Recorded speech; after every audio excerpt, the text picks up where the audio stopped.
Decisive new factors in the Iranian conundrum. ठीक है, क्या कहने की कोशिश यहां पर की जा रही है? ईरान में देखो, मैंने कल ही परसों डिस्कस किया था आपके साथ कि ईरान में क्या चल रहा है।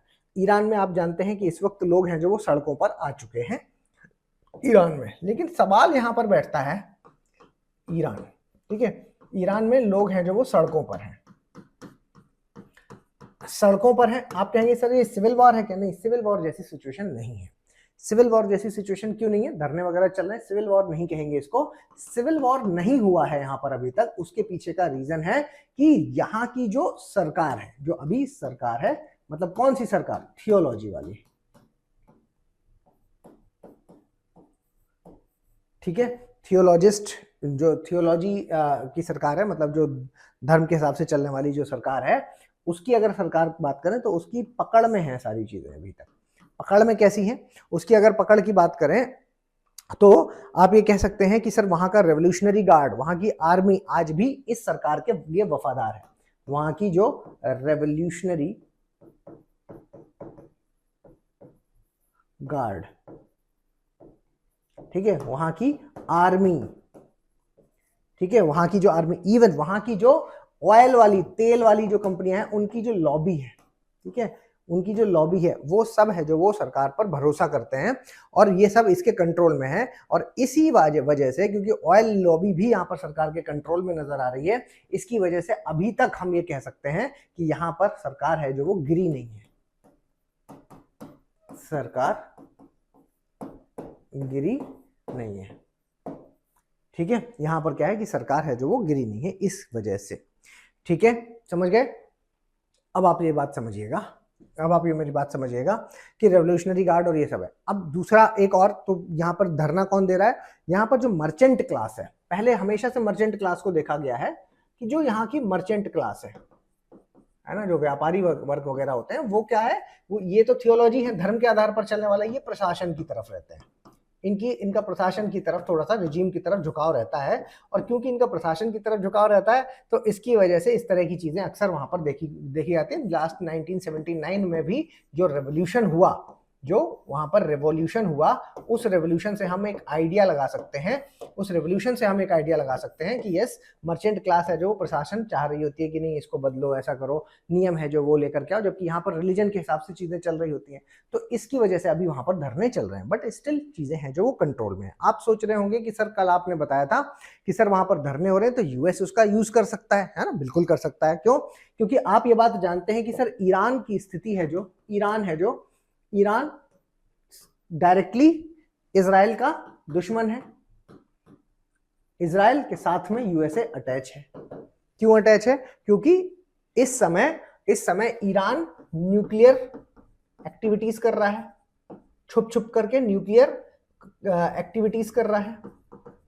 और क्योंकि बेटा ये न्यूक्लियर एक्टिविटीज कर रहा है, इसलिए इजराइल और जो यूएसए है, ये यहां पर ये कभी नहीं चाहेंगे, इजराइल तो कभी भी नहीं चाहेगा कि मेरा एक एनिमी, मेरा जो दुश्मन है, वो न्यूक्लियर कैपेबल हो जाए। क्यों? क्योंकि ये दोनों ही कैसे हैं? न्यूक्लियर कंट्री है, ये दोनों ही न्यूक्लियर देश हैं और ये कभी नहीं चाहेगा कि ये न्यूक्लियर बन जाए। ठीक है, तो इसलिए ये तो इसके अगेंस्ट में खड़े हुए हैं। आप सोच रहे होंगे कि सर ये अगेंस्ट में खड़े हुए हैं तो क्यों नहीं यूएस इस टाइम पे हमला कर देता? यूएस तो इस टाइम हमला कर ही जा रहा है ना, वेनेजुएला पे हमला कर दिया, क्यूबा को वार्निंग दे दी, तो व्हाई नॉट?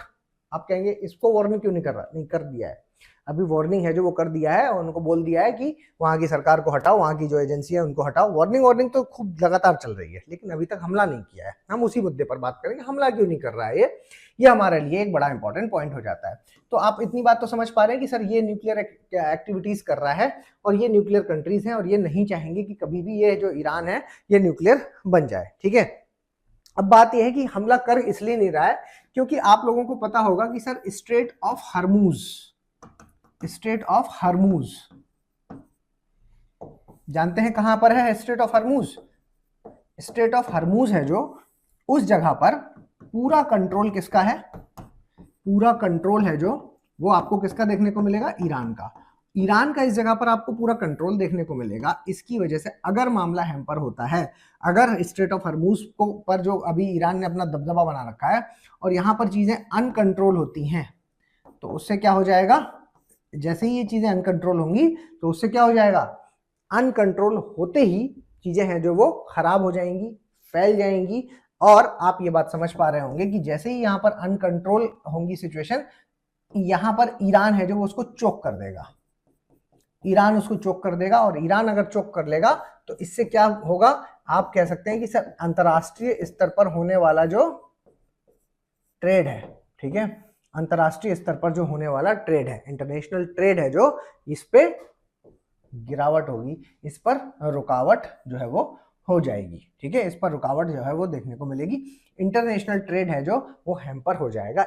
ये एक बहुत बड़ा रीजन है जिससे उल्टा खुद ही यूएस का नुकसान है जो वो हो जाएगा। मैं आपको एक बार स्ट्रेट ऑफ हार्मूज है जो वो दिखा देता हूँ। तो ये एक बड़ा मेजर पॉइंट है जो वो यहाँ पर निकल के आ रहा है कि इंटरनेशनल जो सप्लाई है वो हम ये कह सकते हैं रुक जाएगा।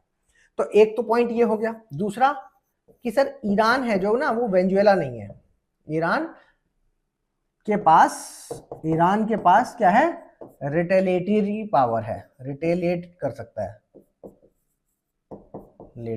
रिटेलिएटरी पावर है, ठीक है, ये रिटेलिएट कर सकता है, मतलब वो अगर हमला करेगा तो जवाबी कार्रवाई भी कर सकता है, जवाबी कार्रवाई है जो वो ये कर सकता है। कौन, Iran. It is not like Venezuela जैसा नहीं है मामला इसका, है ना, इसके पास हाइपरसोनिक मिसाइल भी है ना, हाइपरसोनिक मिसाइल है इसके पास, ठीक है, इसके पास हाइपरसोनिक मिसाइल है और ऑलमोस्ट ये न्यूक्लियर कैपेसिटी डेवलप करने के करीब आ चुका है, ठीक है। तो यहां पर इसको आप इतना हल्के में नहीं ले सकते और यही रीजन है कि यूएसए ने अभी तक इसको टच नहीं किया है, अदरवाइज यूएसए इस पर भी मतलब हमला कर सकता था, ठीक है। चलिए आइए मैं आपको एक बार दिखा देता हूं स्ट्रेट ऑफ हार्मूज को देखते हैं।